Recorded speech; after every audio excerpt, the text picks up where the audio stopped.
అందరికీ నమస్కారం. ఈరోజు మనం కార్తీక పురాణంలో మొదటి అధ్యాయంను చూద్దాం. కార్తీక మాహాత్మ్యం గురించి జనకుడు ప్రశ్నించుట. శ్రీమద్ అఖిలాండ కోటి బ్రహ్మాండ మందలి ఆర్యావర్తమందు నైమిసారణ్యంలో సౌనకాది మహామునులతో ఒక ఆశ్రమం నిర్మించుకొని సకల పురాణములు పుణ్య చరిత్రలు వారికి వినిపించుచు సూత మహాముని కాలం గడుపుచుండెను. ఒకనాడు సౌనకాది మహామునులు గురుతుల్యుడగు సూతునిగాంచి, ఆర్య, తమ వలన అనేక పురాణేతిహాసములు వేదాంగముల రహస్యములు సంగ్రహముగా గ్రహించిన వారము. కార్తీక మాస మాహాత్మ్యమును కూడా వివరించి దాని ఫలమును తెలుపగోరుచుంటిమి, కాన తమరా వ్రతమును వివరించవలసినది అని కోరిరి. అంతా ఆ సూత మహర్షి, ఓ మునిపుంగవులారా, ఒకప్పుడు ఇదే కోరికను నారదుడు సృష్టికర్తయగు బ్రహ్మను కోరగా, బ్రహ్మదేవుడు అతనికి విష్ణుమూర్తి లక్ష్మీదేవికి, సాంబశివుడు పార్వతీదేవికి తెలియజేసిన విధంగా ఆ గాథను వినిపించెను.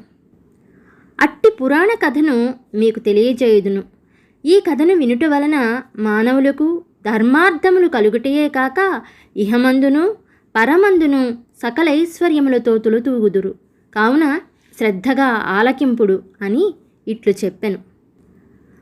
పూర్వము ఒకానొక దినంబున పార్వతీ పరమేశ్వరులు గగనంబున విహరించుచుండగా, పార్వతీదేవి, ప్రాణేశ్వర, సకల ఐశ్వర్యములను కలుగుచేయునట్టిది, సకల మానవులు వర్ణభేదములు లేక ఆచరించదగినది, శాస్త్రసమ్మతమైనది, సూర్యచంద్రులు ఉన్నంత వరకు ఆచరింపబడేది యగు వ్రతమును వివరింపుము అని కోరెను. అంతటా మహేశుడు మందహాసమునరించి, దేవి, నీవు అడుగుచున్న వ్రతము స్కాంద పురాణమున చెప్పబడి ఉన్నది. దానినిప్పుడు వశిష్ఠ మహాముని మిథిలాధీశుడకు జనక మహారాజుకు వివరింపబోతున్నాడు. చూడు ఆ మిథిలా నగరము వైపు అని మిథిలా నగరపు దిశగా చూపించెను.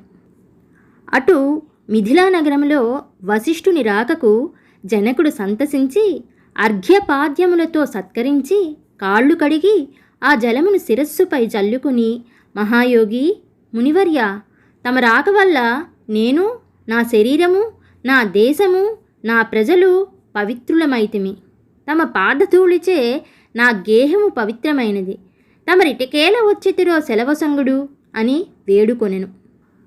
అందులకు వశిష్ఠుడు, జనక మహారాజా, నేనొక మహాయజ్ఞమును తలపెట్టి తిని, దానికి కావలసిన అర్ధబలము అంగబలము నిన్నడిగి క్రతువు ప్రారంభింతమని నిశ్చయించి ఇటు వచ్చి తిని అని పలుకగా, జనకుడు, మునిచంద్రమ, అటులనే ఇత్తును, స్వీకరింపుడు. కానీ చిరకాలం నుండి నాకొక సందేహం గలదు. తమ బోటి దైవజ్ఞులను అడిగి సంశయమును తీర్చుకోదలిచి తిని. నా అదృష్టము కొలిది ఈ అవకాశము దొరికినది. గురురత్న, సంవత్సరంలో గల మాసములలో కార్తీక మాసమే ఏలా అంత పవిత్రమైనది? ఆ కార్తీక మాసం గొప్పతనమేమి అని సంశయం నాకు చాలా కాలం నుంచి ఉన్నది. కావున తాము కార్తీక మాహాత్మ్యమును గురించి వివరించవలసినది అని ప్రార్థించను. అప్పుడు వశిష్ఠ మహాముని చిరునవ్వు నవ్వి, రాజా, తప్పక నీ సంశయమును తీర్చగలను. నే చెప్పబో వ్రత కథ సకల మానవులు ఆచరించదగినది, సకల పాపహరమైనది అయి ఉన్నది.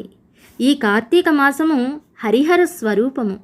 ఈ మాసము నందు ఆచరించు వ్రతము యొక్క ఫలితం ఇంతని చెప్పనలవి కాదు, వినుటకు కూడా ఆనందదాయకమైనది.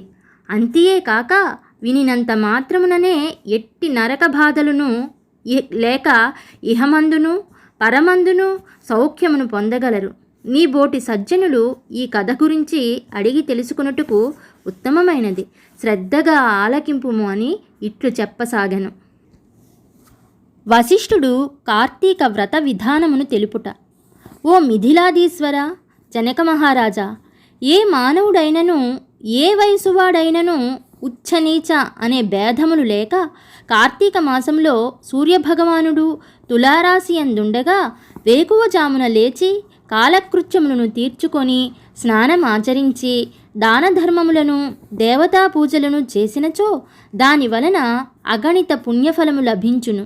కార్తీక మాస ప్రారంభము నుండి ఇట్లు చేయుచు విష్ణు సహస్ర నామార్చన శివలింగార్చన ఆచరించుచుండవలెను. ముందుగా కార్తీక మాసమునకు అధిదేవతయగు దామోదరునికి నమస్కరించి, ఓ దామోదరా, నేను చేయు కార్తీక వ్రతమునకు ఎట్టి ఆటంకములు రానియక నన్ను కాపాడుము అని ధ్యానించి వ్రతమును ప్రారంభించవలయును. కార్తీక స్నాన విధానము. ఓ రాజా, ఈ వ్రతమాచరించు దినములలో సూర్యోదయమునకు పూర్వమే లేచి కాలకృత్యములు తీర్చుకొని నదికి పోయి స్నానమాచరించి గంగకు, శ్రీమన్నారాయణునకు, పరమేశ్వరునకు, భైరవునకు నమస్కరించి సంకల్పము చెప్పుకొని మరల నీట మునిగి సూర్యభగవానునకు అర్ఘ్యప్రదాన మొసంగి పితృదేవతలకు క్రమప్రకారముగా తర్పణములునర్చి గట్టుపై 3 దోసిళ్ల నీళ్లు పోయవలను. ఈ కార్తీక మాసంలో పుణ్యనదులైన గంగా, గోదావరి, కృష్ణ, కావేరి, తుంగభద్ర, యమున మున్నగు నదులలో ఏ ఒక్క నదిలోనైనను స్నానమాచరించిన ఎడల గొప్ప ఫలము కలుగును. తడిబట్టలు వీడి మడిబట్టలు కట్టుకొని శ్రీ మహావిష్ణువునకు ప్రీతికరమైన పుష్పములను తానే స్వయముగా కోసి తెచ్చి నిత్య ధూప దీప నైవేద్యములతో భగవంతుని పూజ చేసుకుని గంధము తీసి భగవంతునికి సమర్పించి తాను బొట్టు పెట్టుకుని పిమ్మట అతిథి అభ్యాగతులను పూజించి వారికి ప్రసాదమిడి తన ఇంటి వద్ద గాని దేవాలయములో గాని లేక రావి చెట్టు మొదట గాని కూర్చుండి కార్తీక పురాణము చదువవలయును.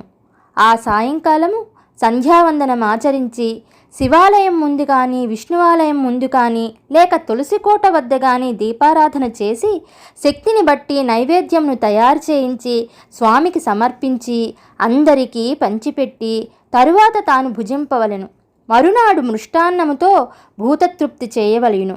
ఈ విధముగా వ్రతమాచరించిన స్త్రీ పురుషులకు పూర్వజన్మనందు ప్రస్తుత జన్మనందు చేసిన పాపము పోయి మోక్షమునకు అర్హులగుదురు. ఈ వ్రతము చేయుటకు అవకాశము లేని వారలు వ్రతము చేసిన వారలను చూచి వారికి నమస్కరించినచో వారికి కూడా తత్సమాన ఫలము దక్కును. ప్రథమాధ్యాయము మొదటి రోజు పారాయణం పూర్తి. ఈ కార్తీక పురాణమును విన్నవారందరూ కూడా దయచేసి సబ్స్క్రైబ్ చేసి నన్ను సపోర్ట్ చేయమని మనవి చేస్తున్నాను. ధన్యవాదాలు.